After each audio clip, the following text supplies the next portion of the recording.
के नहीं आऊंगा। बोली सनातन धर्म की।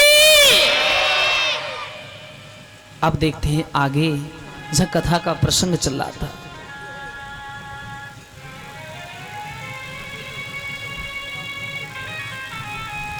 प्रहलाद का अमोल प्रेम बन गया भगवान से। हिरण्यकश्यपु और ज्यादा भयभीत होने लगा। एक कढ़ा लिया है और उसमें तेल भरवाया। संडा मर्क से कहा कात्यायनी मां को प्रकट करो और कात्यायनी मां के सामने से खड़ा कर देना। कात्यायनी इसे आते ही आते भक्षण कर जाएगी। अग्नि में तेल को गर्म किया गया। कात्यायनी मां का यज्ञ किया गया है। जिस समय कात्यायनी मां प्रकट हुई, कात्यायनी ने प्रहलाद को उठा करके उस खौलते हुए तेल में डाला, लेकिन भगवान ने वो तेल नहीं, फूल बन गए। ऊपर से भगवान की ऐसी कृपा हुई, कात्यायनी तलवार मारती रही लेकिन प्रहलाद का बाल बांका नहीं हुआ। कात्यायनी ने रुष्ट होकर के संडा मर्क की गर्दन को काट दिया।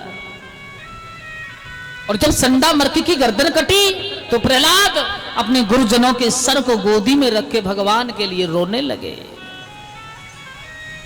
प्रभु आ जाओ ना, आओ प्रभु, आज तो मेरे गुरुजी का वध हो गया, प्रभु आ जाओ। भगवान प्रकट हुए। प्रहलाद क्यों रो रहे हो? जवाब दिया, बस मेरे लिए कुछ नहीं चाहिए। ये जो दोनों मेरे संडा और मर्क दोनों गुरु हैं, इनको जीवन दान दे दो।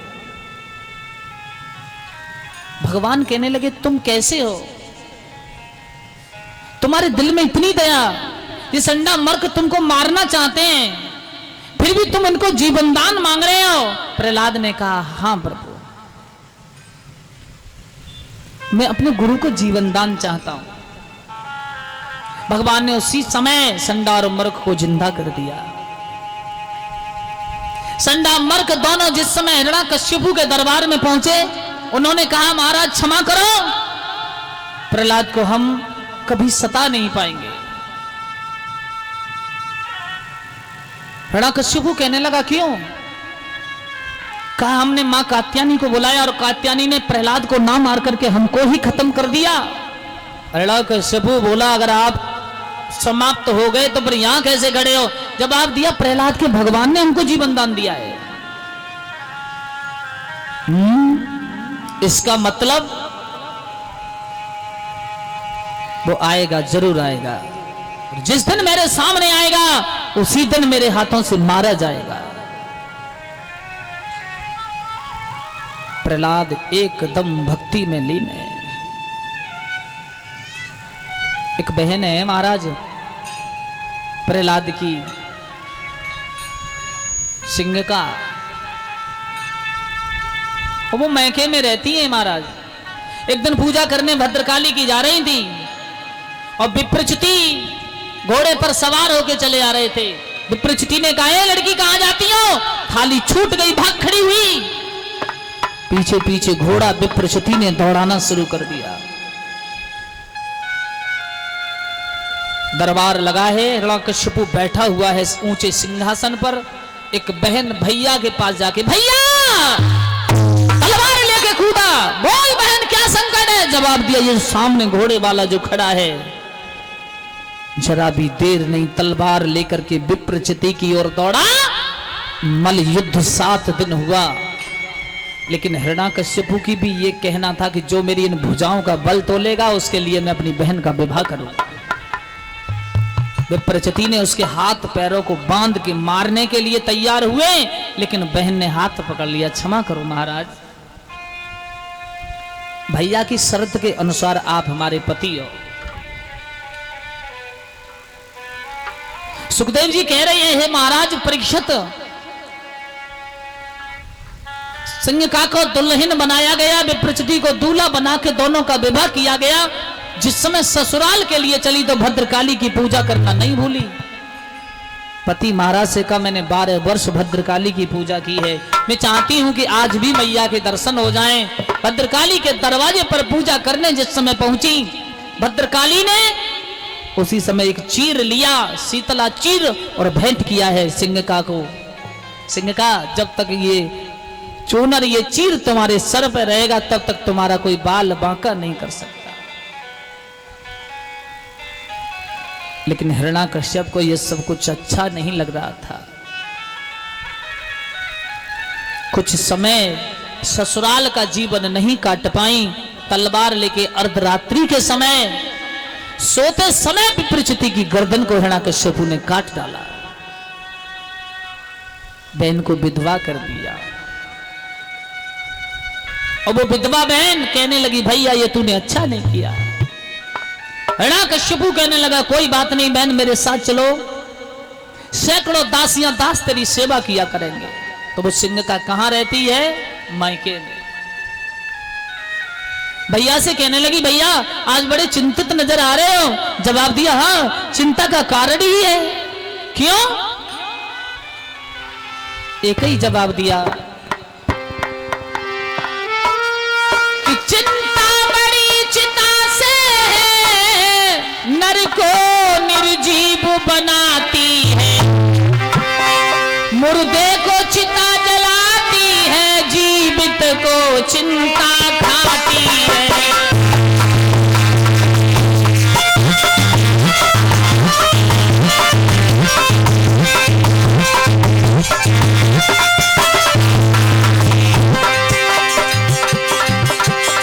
चिंता बड़ी चिता से नर को निर्जीव बनाती है, मुर्दे को चिता जलाती है, जीवित को चिंता खाती है।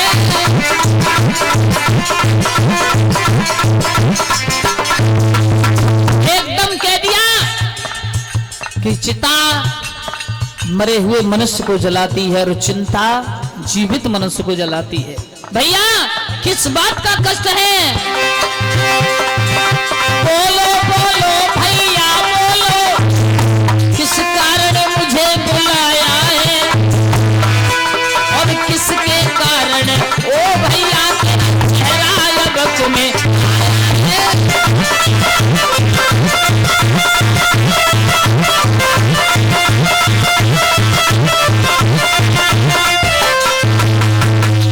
जवाब दिया, भैया मुझे किस लिए बुलाया?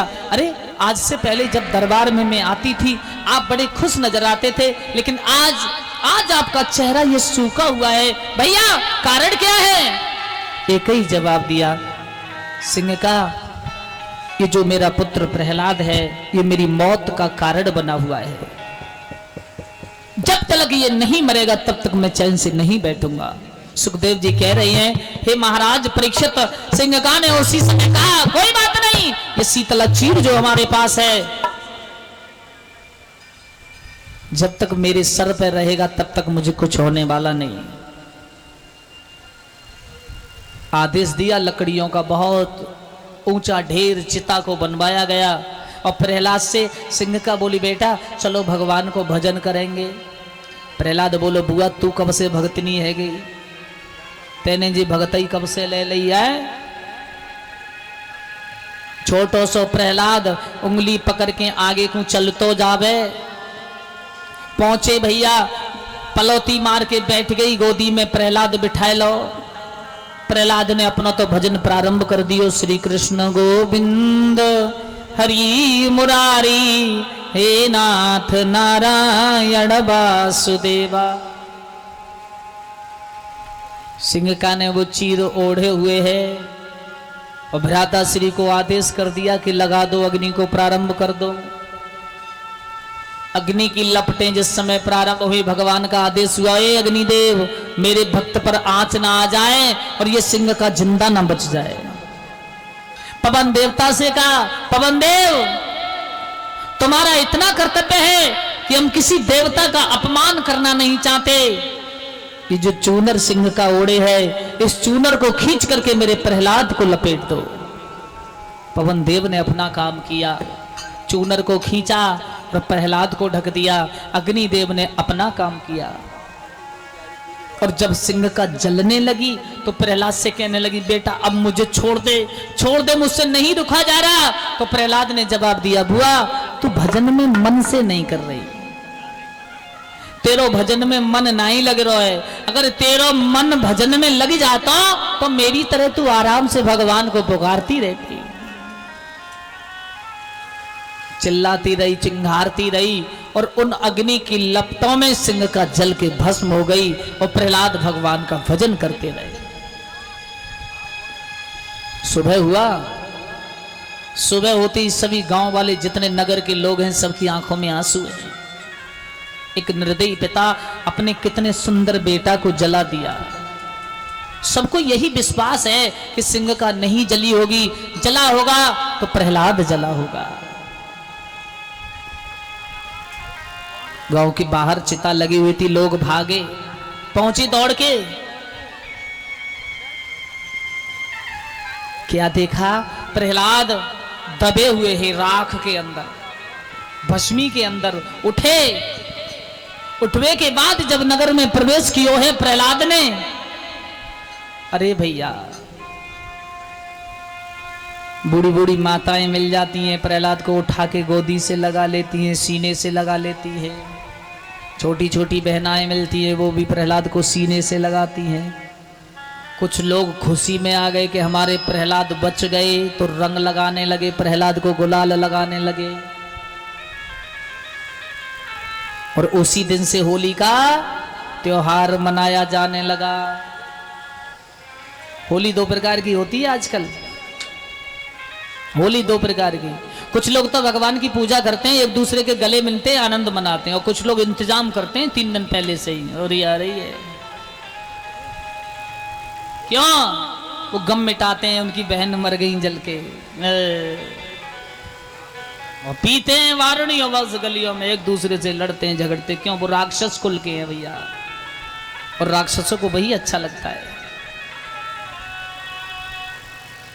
प्रहलाद हंसते हंसते पहुंच गए पिता के दरबार में, और जब सुना हिरण्यकशिपु ने कि मेरी बहन मारी गई, एक खम्भ गरम कराया और कहा, बोल तेरा भगवान इस खम्भे में है? प्रहलाद बोले, हाँ मेरा भगवान इस खम्भे में है। अगर तेरा भगवान है तो इसकी कौली क्यों नहीं भरता? अपने भगवान से मिलता क्यों नहीं? प्रहलाद गए, हाथ जोड़ के कहने लगे खम्भ की ओर, प्रभु आ जाओ ना, मुझे गले लगा लो ना भगवान, आ जाओ ना प्रभु, गले लगा लो ना। भगवान ने वो खम्भ उसी समय ठंडा कर दिया, और भगवान उस खम्भे पर एक चींटी बन के रंगने लगे। प्रहलाद समझ गए कि अगर ये चींटी नहीं जल रही तो शायद मैं भी जलने वाला नहीं हूं। हंसते हंसते प्रहलाद ने उस खम्भे की कौली को भर लिया, कस के बांध दिया उस दुष्ट हिरण्यकशिपु ने। प्रहलाद एक ही बात कहते हैं, मैंने तुम्हारा क्या बिगाड़ा है? मैंने तुम्हारा बिगाड़ा किया, मुझे माफ कर दो ना पिताजी। बस सिर्फ मुझे तो एक राम का नाम ही प्रिय है, मैंने तुम्हारा कुछ नहीं बिगाड़ा। कि राम नाम मोहि प्यारो, पिताजी मत मारो।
जहर भी अमृत बन आया, पिताजी मत मारो, राम नाम हमारी प्यारा, पिताजी मत मारो,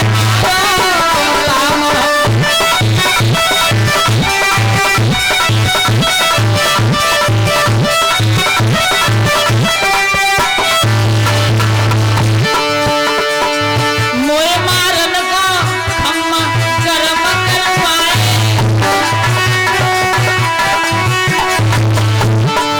गरम तेल में हम डलवाए,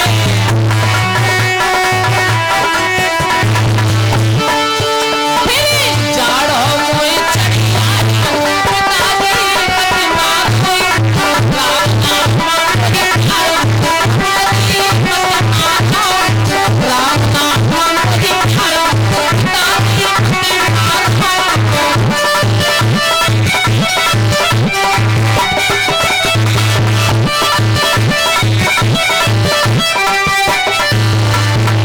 आज इस तरह से जब प्रहलाद ने विनती की है, लेकिन कहने लगा इस खम्भे में तेरे भगवान हैं। जवाब दिया हाँ मेरे खम्भे में भगवान है। आगे बढ़ के जिस समय उस खम्भे के अंदर घूसा मांगा और घूसा लगते ही एकदम भयंकर किलकार निकली है उस खम्भ से, और भगवान ब्रह्मा से विष्णु कहने लगे तुमने इतना कठोर वरदान दिया है, इस दुष्ट को मैं कैसे मारूं, कैसे मारूं। आज उसी समय ब्रह्मा जी ने कहा हम तो सिर्फ बनाने के मालिक हैं और बिगाड़ने के मालिक सिर्फ कौन हैं, आप। भगवान ने आधा रूप शेर का धारण किया है और आधा रूप मनुष्य का धारण किया, उस खंबे में पहले से ही आके बैठ गए। जैसे घूसा मारा, गर्जना करते हुए भगवान उस खंबे से प्रकट हुए, बोलिए